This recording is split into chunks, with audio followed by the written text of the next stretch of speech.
বিসমিল্লাহির রহমানির রহিম। Hello everyone, আসসালামু আলাইকুম। পিএন ডেলি ব্লগে সবাইকে অনেক অনেক শুভেচ্ছা ও শুভ দুপুর। আজকে আমি আপনাদের সঙ্গে শেয়ার করব ইলিশ পোলাও। দারুণ একটা রেসিপি, খুবই সহজ এবং পারফেক্ট। আগের দিনের নানি দাদিরা যেভাবে রান্না করতো সেভাবে আজকে আমি ইলিশ পোলাও রান্না করে দেখাবো। আমি কিছু নিয়ে নিছি ইলিশ মাছ, আর এই ইলিশ মাছটা রান্না এতটাই সহজ এবং কিছু টিপস আছে। টিপসগুলো ফলো করার জন্য আপনাদের দেখতে হবে একটা লাইক দিয়ে ফুল ভিডিওটা। আর এই যে আমি একটা মাথাও নিয়ে নিলাম, আমার হাজবেন্ড ইলিশ মাছের মাথা পছন্দ করে তাই একটা মাথা দিয়ে দিলাম, আপনারা চাইলে নাও দিতে পারেন। এখন আমি একটু মশলা তৈরি করে নিয়ে নিলাম কিছু পেঁয়াজ আর একটু কাঁচামরিচ বাটাটা দিতেই হবে, না হলে কিন্তু ইলিশ ফ্লেভার ভালো আসবে না। তার জন্য এই যে আমি কাঁচামরিচ আর আদা রসুন পেঁয়াজটা আমি ব্লেন্ড করে দিলাম। এখন আমি চুলায় একটা কড়াই বসাই দিছি, কড়াইয়ের মধ্যে দিয়ে দিলাম অল্প একটু পেঁয়াজটা আমি একটু ব্রাউন কালার করে ভেজে নেব।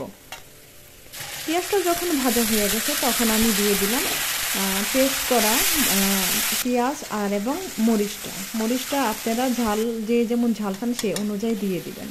আর এখানে দিয়ে দিলাম একটু আদা রসুন বাটা, সঙ্গে জিরা বাটাও আছে, আর দিয়ে দিলাম একটু লাল মরিচের গুঁড়া হাফ চামচ আর পরিমাণ মতো লবণ দিয়ে আমি মশলাটা একটু তেলের মধ্যে ভেজে নিতেছি। মশলাটা ভাজা হয়ে গেলে আমি দিয়ে দিব দই। ঘরে যদি আপনাদের টক দই থাকে তাহলে টক দই দিলে ভালো হবে। আমার ঘরে টক দই ছিল না তাই আমি মিষ্টি দই দিলাম, আর একটু টক করার জন্য দিয়ে দিলাম একটু লেবু। আপনারা যদি টক দই দেন তাহলে আর আপনাদের লেবু লাগবে না, টক দই তো এমনি টক। আর আমি পরিমাণ মতো একটু লেবু দিয়ে দিলাম, লেবুর রস। এখন মশলাটা বেশ ভালো মতো কষিয়ে নিলাম, আর মশলাটা কিন্তু কষানো হয়ে গেছে। এখন আমি দিয়ে দিলাম ইলিশ মাছগুলো দিয়ে আমি আর একটু কষিয়ে নিব ইলিশ মাছটাকে।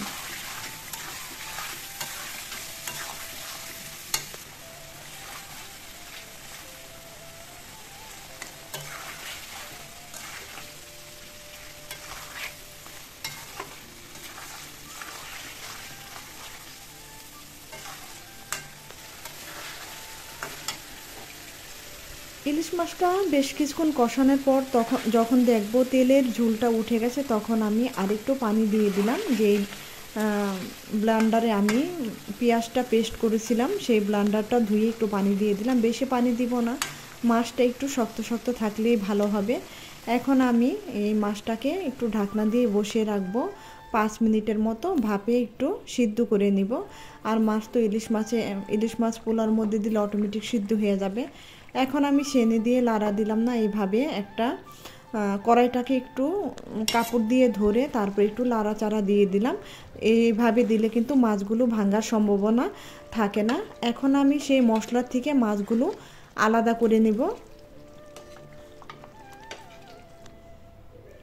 মাছগুলো কিন্তু সব একটা পাত্রে আমি তুলে নিলাম। এখন যে মশলাটা আছে এই মশলাটা আমার পোলাও রান্না করার সময় কাজে লাগবে। এখন আমি নিয়ে নিয়েছি এই যে পোলাওর চাল, যে আপনাদের ঘরে যে কোনো চাল থাকলেই হবে। এই যে আমি নিয়ে নিয়েছি ঝরঝরা কালিজিরা পোলাওর চাল, আর আমি এই পাত্রটা দিয়ে 4 কাপ আর কি চাল নিয়েছি। আর আমি এখানে ডাবল পানি দিব, এখানে 8 পট পানি দিব, একদম পুরো ভরা না, একদম গলা পর্যন্ত আমি 8 পট পানি দিব, তাহলে আপনাদের পোলাওটা একদম ঝরঝরে আমার মতো পারফেক্ট হবে। আর এই যে পানিটা আমি পাশে চুলায় গরম ফোটাতে দিয়ে দিলাম, ফোটানো পানিটা পোলাওর মধ্যে দিলে পোলাওটা খুবই সুন্দর হয়। আর এখানে দিয়ে দিলাম পাশের চুলায় একটা পাত্রের মধ্যে দিয়ে দিলাম পরিমাণ মতো তেল, আর দিয়ে দিলাম 1 চামচের মতো ঘি যদি আপনারা না দিতে চান তাহলে নাও দিতে পারবেন। আর দিয়ে দিলাম কিছু পেঁয়াজ, আর পেঁয়াজটা এখন একটু আমি ব্রাউন কালার করে ভেজে নেব। তারপর দিয়ে দিলাম কিছু কাঁচামরিচ, ঝালটা যার যা স্বাদ অনুযায়ী দিয়ে দিবেন। আর দিয়ে দিলাম হাফ চামচের মতো আদা রসুন বাটা। আদা রসুনটা একটু ভেজে দিয়ে দিলাম ধোয়া পোলাওর চালটা, তার মধ্যে দিয়ে দিলাম পরিমাণ মতো লবণটা দিয়ে এখন আমি বেশ ভালো মতো চালটা একটু ভেজে নিব। অনেকে আছে পোলাওর যে মশলাটা মাছের যে মশলাটা আছে সেই মশলাটার মধ্যেও কিন্তু চালটা ভেজে নিতে নেয়, কিন্তু আপনারা চাইলে ওভাবেও ভেজে নিতে পারেন। আমি এইভাবে একটু আলাদা ভেজে নিলাম, আমার কাছে মনে হয় পোলাওর চালটা একটু আলাদা ভেজে নিলে ফ্লেভারটা খুব ভালো আসে। এখন আমি মাছের মশলাটা দিয়ে চালটা ভালো মতো কিন্তু বেশ কিছুক্ষণ ভেজে নিলাম। তারপর দিয়ে দিলাম পাশের চুলায় ফোটানো পানিটা যে দিয়েছিলাম সেই ফোটানো পানিটা আমি দিয়ে দিলাম।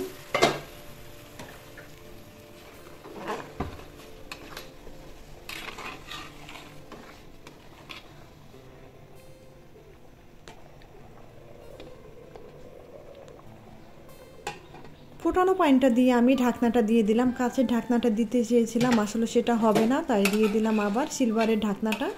আর এই যে পানিটা কিন্তু অনেকটাই শুকিয়ে গেছে, আর একটু পানি আছে, আর একটু ঝরঝরা হলে আমি দিয়ে দিব মাছটা। এই যে পুরাটা ঝরঝরা হয়ে গেছে। আমি কিছু পোলাও অন্য একটা পাত্রে তুলে রাখতেছি, হাফ পোলাও। আর হাফ পোলাও যে পাত্রটায় আমি রান্না করছি সেটাই থাকবে। এই যে পোলাওটা একটু চতুর্দিকে ছড়িয়ে দিলাম।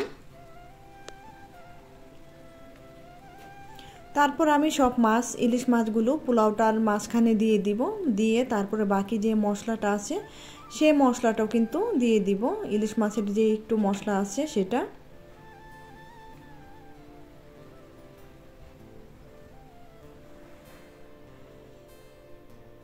তারপরে যে পোলাওটা আমি উঠিয়ে রেখেছিলাম সেই পোলাওটা কিন্তু মাছের উপর দিয়ে এই যে এইভাবে দিয়ে দিতেছি।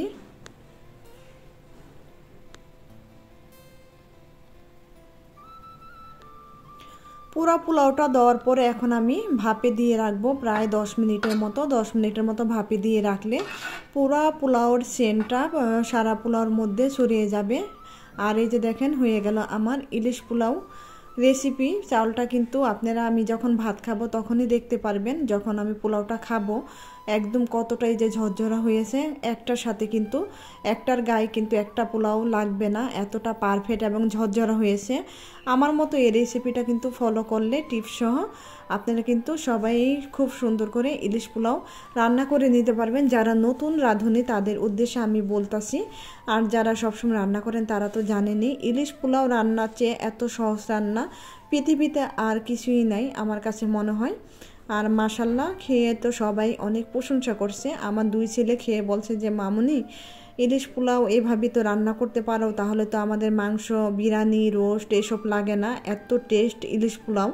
এর আগে ওদের খাওয়াইছি আমি প্রতি বছরই ইলিশের সিজনে আমার বাচ্চাদের এইভাবে করে রান্না করে খাওয়াই। তো আজকের মতো ভিডিওটা এখানেই শেষ করবো। সবাই ভালো থাকবেন, সুস্থ থাকবেন।